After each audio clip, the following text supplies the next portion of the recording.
Matapang, matatalino, walang takot. Not going to be a revival in the Philippines if we think walang masamang nangyayari. So if we say ganun ang kultura natin hindi naman talaga pwedeng gumalaw yung papel pagka walang konting lagay. Bago ang lahat guys, bago natin ito pag-uusapan, help me po muna na i-like at saka i-share itong video natin para guys kakalat ito sa taong bayan at sa mga first time na nanood dito ay makaparticipate sila. At sa mga first time dito sa aking channel kung first time yung nanood dito at nagustuhan nyo ang ating talakayan, yung ating banatan, ay mag-subscribe na rin kayo para updated kayo lagi sa ating mga trending na balita. Ang subscription po ay walang bayad yan, libre lang yan, okay? So, paldo na kayo dito. Itong si John Vic at si Senator Joel having a good time. Yung mga paldo-paldo na mga selfie nila. Paldo-paldo selfie. Papakita natin yan mamaya. At panoorin rin natin itong latest na sinabi ni Senator Alan Peter Cayetano. Kasi po, yan ang problema natin sa Pilipinas itong administrasyong Marcos, ang problema sa kanila, hindi sila sumusunod sa batas.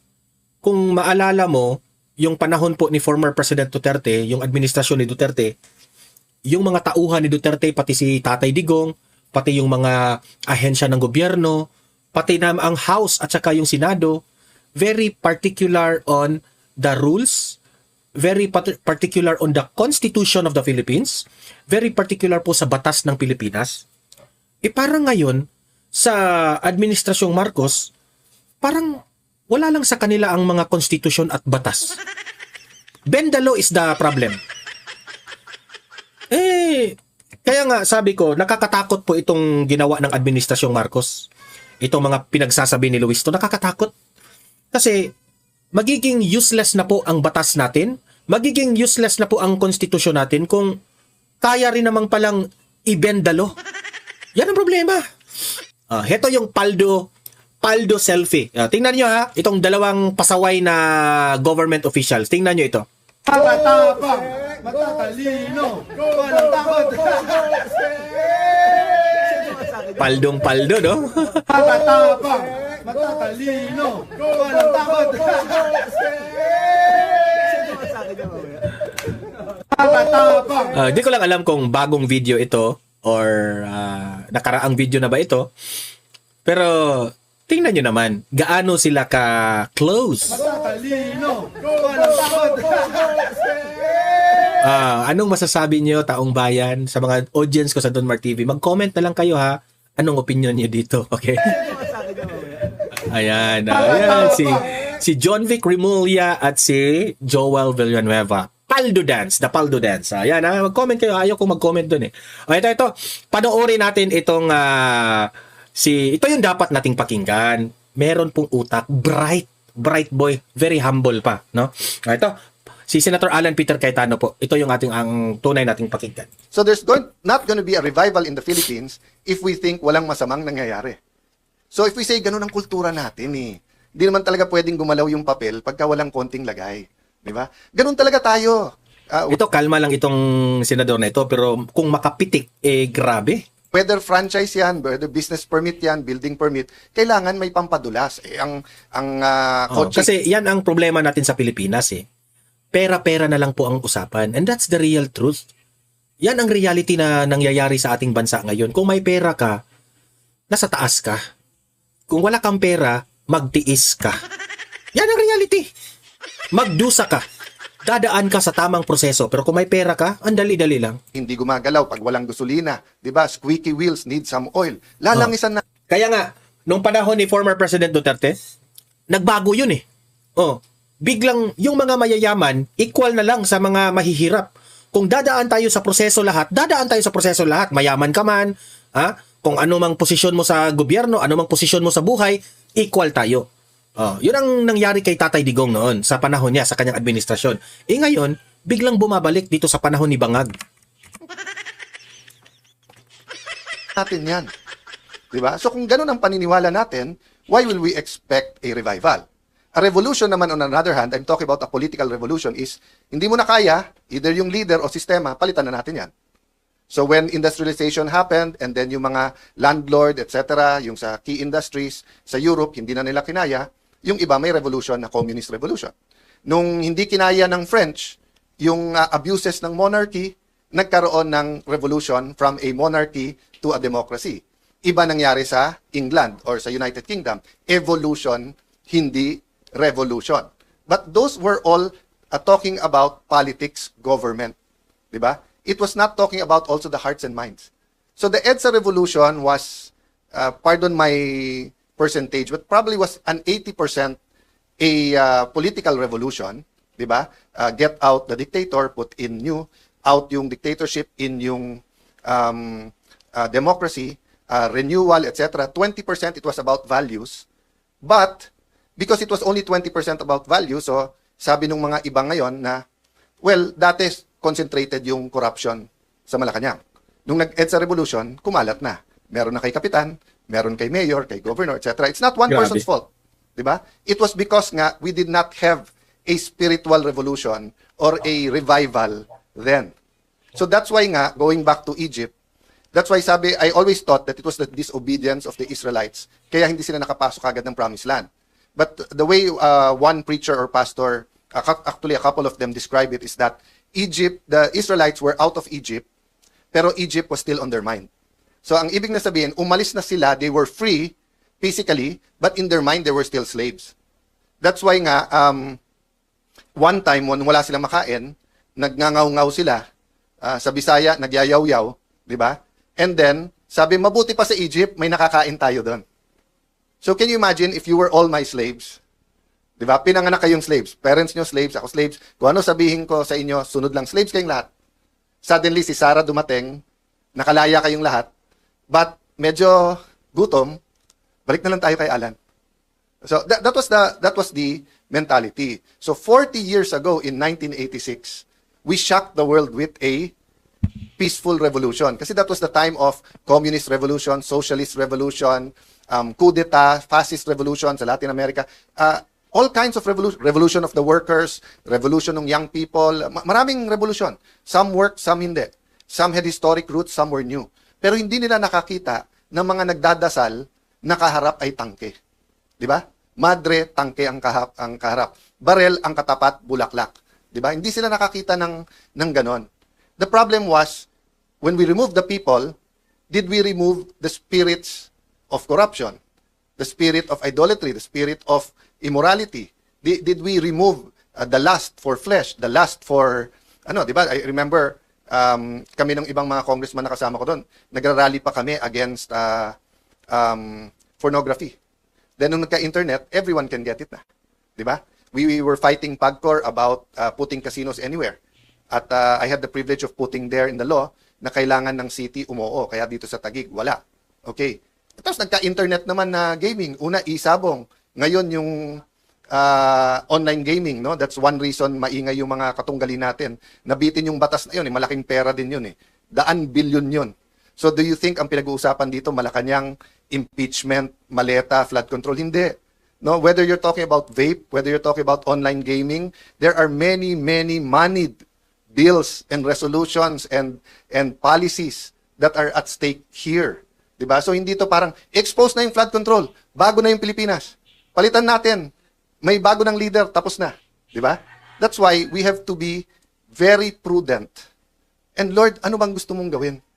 Kasi kung tayo lang, kung ako lang, gusto ko sana tapos na to eh. Diba? Lord, ano ba talaga? Diba? Pero, siya ang creator eh. Siya may plano. So, let me tell you the story that I learned in younger years, and it's really true. Sabi, meron pong vapor na palubog, bangka na palubog. So, nagpray na yung lahat ng nasa loob ng bangka. Lord, Lord, please save us. Okay, may dumaan na vapor, nakita sila, nagbaba ng lifeboat, so kalahati sila, sumakay na sa lifeboat. Sabi nung pinaka-leader, hindi, nagpray tayo, isa-save tayo ni Lord. Okay. So, tumawag sa Coast Guard yung vapor na 12 sila, yung 6 sumakay na, may 6 pa doon. So, pagtawag ng Coast Guard, dumating yung helicopter, pinaspatan sila, nagbaba ng linya, yung 2 umakyat, natira yung 4, sabi ng leader, ililigtas tayo ni Lord. So, dahil ganun, medyo malayo, gasolina ng chopper, bumalik na, nagpadala ang Coast Guard ng isa pang fast na ship. Sumakay yung tatlo, naiwan na lang yung, or dalawa, so natira na lang yung leader. Sabi niya, I'm glad you're all okay, but ako, I have faith. I will wait here. He drowned, he died. Pagdating niya sa heaven, sabi niya, Lord, I had faith. Bakit hindi mo ako sinave? Sabi sa kanya ni Lord, pinadalang kita ng vapor, hindi ka sumakay. Pinadalang kita ng helicopter, hindi ka sumakay. Correct. Pinadalang kita ng Coast Guard na ship, hindi ka sumakay. Tapos ako, Ang lesson po dito, no? Tayo naman bilang isang humans, no? Meron po tayong Panginoon. Magdadasal tayo, humihingi tayo ng tulong ni Lord, no? Pero hindi naman siguro lahat na bagay ay iaasa natin kay Lord. Nandyan po si Lord para tulungan tayo. Okay? Pero dapat kumilos rin tayo. Yan ang point dito sa sinabi ni Senator Alan. sisisihin mo. Di ba? So when we pray for something, we have to also ask God, God, ano ways mo, ano thoughts mo? Correct. So I have no doubt that even before the Commonwealth, Filipinos have been praying. Today, birthday ni Dr. Jose Rizal, our national hero. And again, just talking about judging people and yung sarili natin bias. Alam niyo naman, may group kaming sa Senado. And this was a discussion, so spontaneous to, hindi to parang pinag-isipan, ha. Nagkukwentuhan lang, tapos sabi ng isang senador, that's one battle, let him be dead, but there's a war, and we will win the war, etc. Kasi truth, ganyan. So, 2 minutes later, dun sa battle, sumagot si Senator Robin Padilla. Ito sabi niya, when Rizal explored the idea that a chaotic revolution of the oppressed merely turns them into the next oppressor, he was warning that changing the masters of a country does not change the system of tyranny. If a people are granted freedom before they are morally and intellectually ready to handle it, they will simply recreate the same corrupt, abusive cycles they overthrew. Okay? So, unless expert si Robin sa AI, but even then, kasi it was like 2-3 minutes, sumagot siya. So, 2 lessons sa akin doon. One is the content itself, that we have to be ready. So, kung ang trabaho natin ngayon is to ready people, di ba? Then, so be it. Let's embrace kung ano ang trabaho natin kay Lord sa panahon ngayon. Di ba? You think I didn't want a different kind of leadership as Senate President? Di ba? When I first became a congressman, nangyari yung issue kay President Erap, then hello Garcia, etc. You think I didn't want a more normal, I wanted to be a builder rather than a disruptor. Di ba? I wanted just like in Taguig, di ba? Na nakita nyo na 20 years ago, Taguig saan yun? Di ba? 20, 30 years, then suddenly, ganito. Di ba? That's what I enjoy. Right after this, meron meeting sila Lani on urban farms. I want to join that. Kasi I know there's going to be a problem sa food and prices of food, and I think we can do something. Doon ako nag-e-enjoy sa ganon. Pero his ways is different. His thoughts is different. Di ba? Pero sabi niya sa akin, sir, hindi, dapat nagli-lead ka. Hindi natin call yon. Call ng Panginoon kung saan tayo lalagay at ano ang kailangan nating gawin. At hindi natin call kung helicopter, vapor ang ipadala sa atin. Di ba? Kaya nga, nung isipin niyo po, when everyone was rejoicing after May 11, nung nangyari tayo, everyone nakakampi, of course, saying Senate President ka na, making plans. Yung isang bishop, si Bishop Oriel, simple lang sinabi sa akin, Alan, 2 things, ha. Number 1, kahit mag-isa ka na lang natira. So sabi ko, hindi, Bishop, hindi ako nag-iisa. Hindi, sinasabi ko lang sa'yo, kahit mag-isa ka lang, tuloy mo yung laban, ha. Kasi pag in-appoint ka ni Lord lumaban, huwag mong isipin kung sino makasama at hindi. Basta't lumabang ka. Okay. Sabi niya, pangalawa, hindi mo kailangan ng maraming, kumbaga sa gera, what he meant is that, kumbaga sa gera, you don't need an atomic bomb, you don't need tanke. Sabi niya, the way the Lord works is kung ano lang meron ka, yun lang ang hawak mo. Sabi ko, what do you mean? So sabi niya, di ba si Moses? Sabi niya, Lord, I'm not worthy. Hindi ako makapagsalita ng mabuti. Kasi 40 years, kambing at saka tupa ang kausap niya. Di ba? Moses is well educated, ha? For his first 40 years of his life, doon siya sa mga eskwelahan ng Pharaoh, ng royalty. And pinaka-modern na civilization ang Egypt noon. So he was very, very well educated. He could debate. Kaya nagseselos nga sa kanya yung half-brother ba niya yon or di ba? Step-brother, di ba? Na magiging Pharaoh. But, nung umalis siya sa Egypt, 40 years, halos wala siyang kausap kung hindi tupa at saka kambing. So, nung tinawag siya ng Panginoon, so sabi niya, don't worry, kung hindi ka magsalita, kapatid mo si Aaron magsasalita para sa'yo. Kasi, but Lord, di ba, they have armies, etc. Anong binigay sa kanya? Anong hawak mo? Anong hawak? Staff. So, itawag mo. So ako, nung kausap ko siya, I have my Bible. O ngayon, sinong kamiting ko ngayon? Ano ko kayo? Pamilya ko kayo, pero staff. So si Moses binigyan ng staff, ako binigyan ng magaling na staff. O, di ba? O. Pero unless, if the staff na hawak ni Moses did not understand Moses, what would have the staff? Kung living thing yung staff, di ba? That's why tayo nagmi-meeting today. Kasi nag-phase 2 yung laban natin. Kumbaga sa libro, first chapter, May 11, hanggang dun sa special session. Ngayon, chapter 2. Di ba? So, wag niyong tignan yung tinitignan ng mundo. So, yung iba, nung si Alan, Senate President, kaya natin lumaban. Hindi po. Ngayon, mas maipapakita ng Panginoon ang laban sapagkat tinanggal na sa atin pati kapangyarihan. Actually, kahit naman nung nandun tayo, nasa kanila lahat ng kapangyarihan, lahat ng pera. Di ba? Lahat ng bag, lahat ng maleta, lahat ng bag, pati libag, nasa kanila na. Oh, di ba? Oh, hindi, libag means dumi. Oh, anong hawak lang natin noon? Ang hawak lang natin noon ay katotohanan. Di ba? Okay. So, let me jump, no? So, two things. Number one, we cannot do anything that is unbiblical. So, ganun din, let's not do anything that is unconstitutional. Let's not be tempted that because they violated the rules, we violate the rules. Di ba? So, meron rules na anyway, I won't go there, but you know what I'm saying. Just because sila ginawa nila yan. So, I was telling kanina sila, na anong dehado yamado ng Christian sa politika? In a sense, dehado tayo kasi bakit? So, all throughout my political life, for example, may nililigaw na leader. Yung hindi Christian, reregaluhan ng lalaki o ng babae, depende sa preference niya, yung kabila, para ligawan. Susuhulan. Pagka nagdebate, kahit kasinungalingan, gagamitin. Ang Christian leader, hindi pwedeng magregalo ng tao. Ang Christian leader, hindi dapat manuhol. Ang Christian leader, hindi dapat magsabi ng hindi totoo. So, sasabihin mo, paano kayo mananalo? Oh, because your strength is also your weakness is your strength.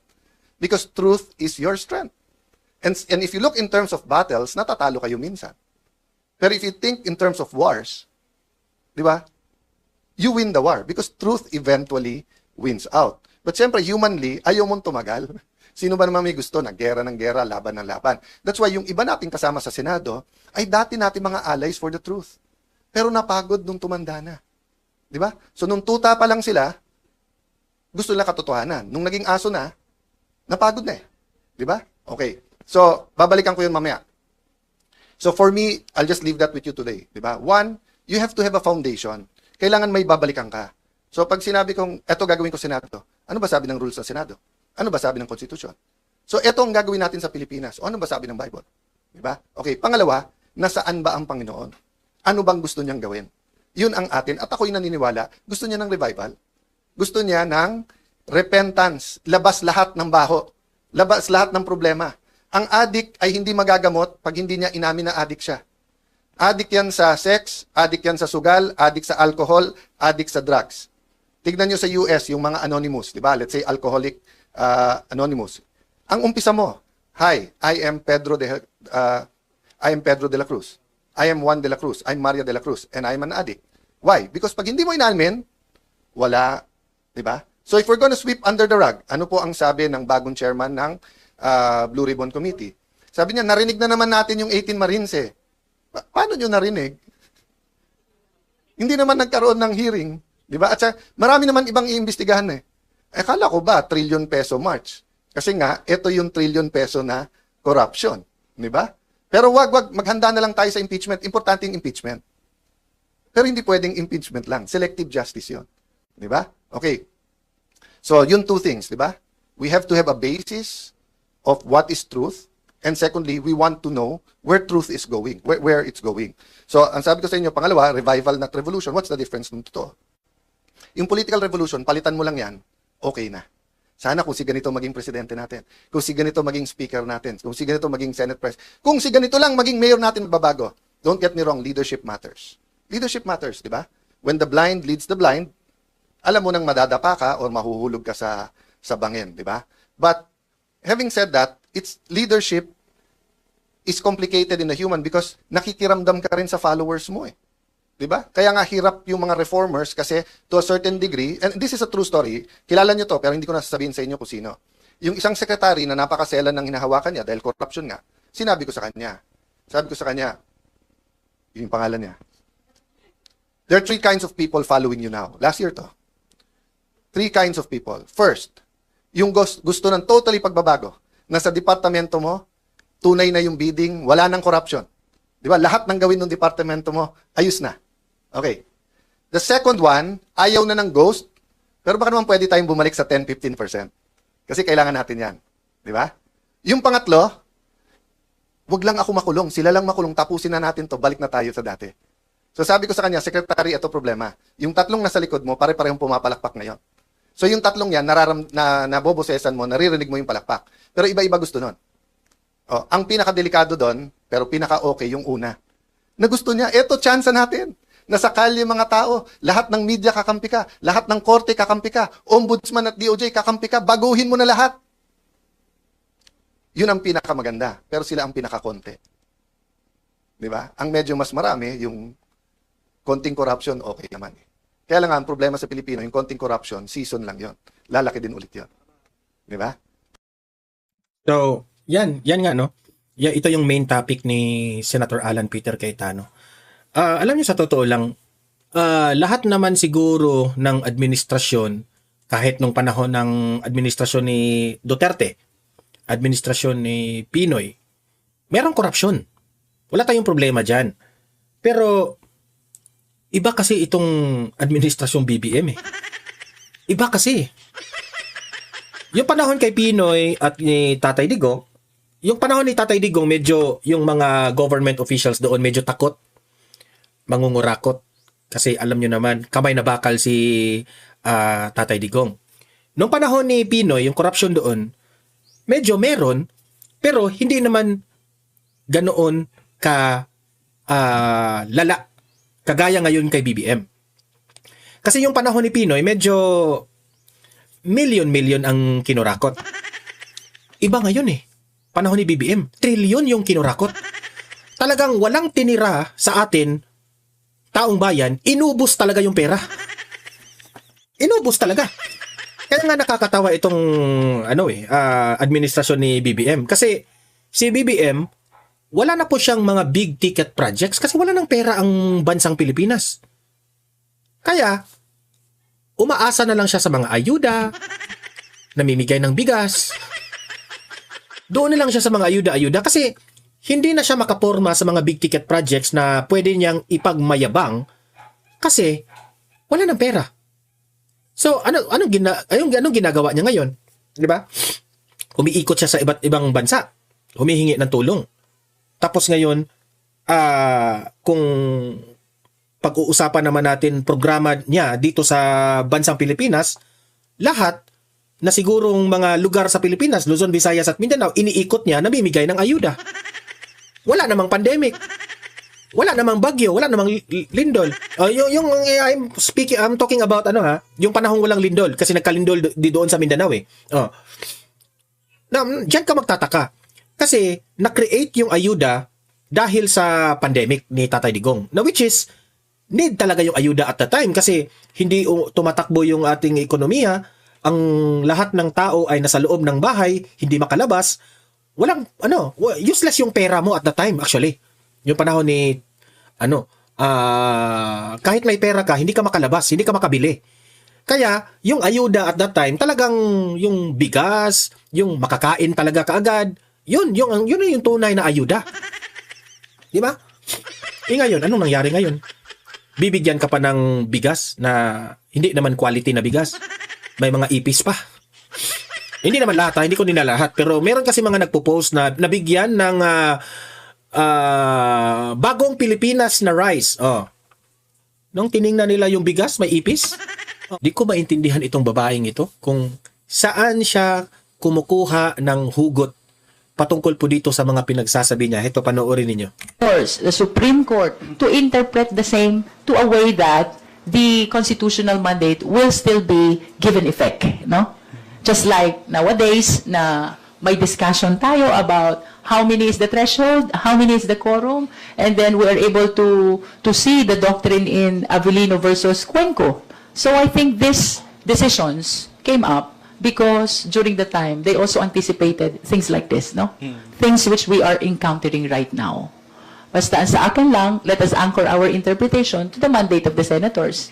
Are you still representing the interests of the Filipino people? If the answer is no, then the threshold must be reduced.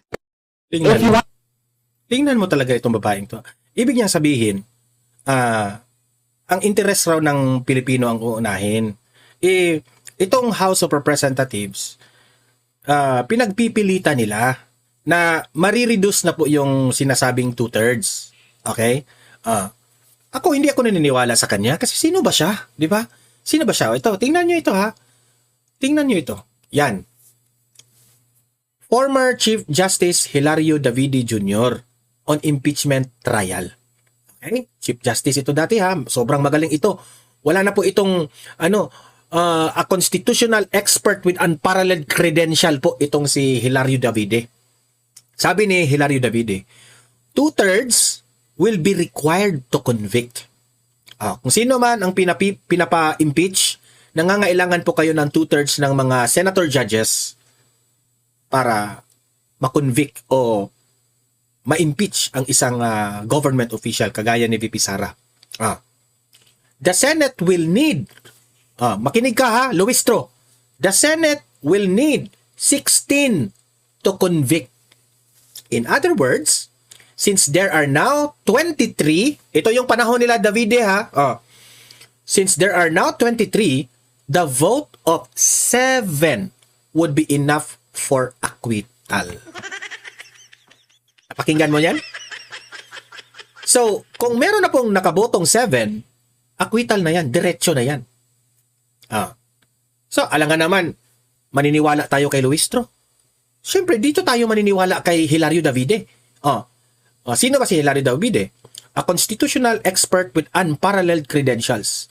Member, 1986 Constitutional Commission that drafted the 1987 Philippine Constitution. Sila na yung naggumawa nito. So saan tayo maniniwala? Maniniwala tayo dito sa bendalo na Luistro na ito? O sa taong gumawa nito sa isa sa mga gumawa dito sa konstitusyon na ito? Igago pala ito eh. 20th Chief si Hilario Davide, siya po yung 20th Chief Justice of the Supreme Court, presiding officer in the impeachment trial of President Joseph Estrada in the year 2000. Sabi ni Winnie Munsod, bawal ang pasaway, Maring Winnie. Maring Winnie, ano na? Maring Winnie, baka nakalimutan mo ito. Di ba? Ito, panoorin natin ng video nito. Baka akala ninyo, fake news tayo. Ito, panoorin ninyo. As again, 2/3 will be required to convict. So in this particular case, 2/3, the basis will be 24, not the existing 23. It should be 24. The Senate will need 16 to convict. Okay. In other 16. Luistro, 16. 16. Isa ito sa mga gumawa sa konstitusyon ng Pilipinas. Siya na mismo ang nagsabi ha. Tapos ngayon, ikaw yung magaling. Ikaw yung tama. Yan ang problema natin eh. Sometimes yung mga pinagsasabi natin, napapahiya tayo eh. words, since there are now 23, the vote of 7 would be enough for acquittal. Di ba? The vote of 7 will be enough for acquittal. So, Luistro. Anong sinabi ni Luistro? Pakinggan natin ulit yung sinabi ni Luistro ha, para mapahiya siya. Ay nako, itong babaeng to. If you want to be literal, no? Ang Ginamit pa yung literal. sinabi sa Constitution, 2/3 of all members of the Senate. It did not say 2/3 of the 24 members of the Senate. Na-imagine that one. Bobo. Gusto niya, it did not say 24 of the members of the Senate. Alam mo ba yung system of government natin? Sa ibang bansa kasi, hindi nyo na yan dapat banggitin kung ilang senador kayo. Kasi sa ibang bansa, meron pong mga senador na umaabot ng 50 plus. Okay? So, hindi mo na dapat banggitin yung 24. Kung sasabihin mo, all the members of the Senate. Bakit? Si Bato hindi ba membro ng Senado? Bakit si Jinggoy hindi ba member ng Senado? Tanga! No? So I think Tanga. Yan ang masasabi ko. Kaya na, itong babae ito, pahiya siya dito eh. Si dating Chief Justice Hilario Davidi na ang nagsasabi niyan, ha?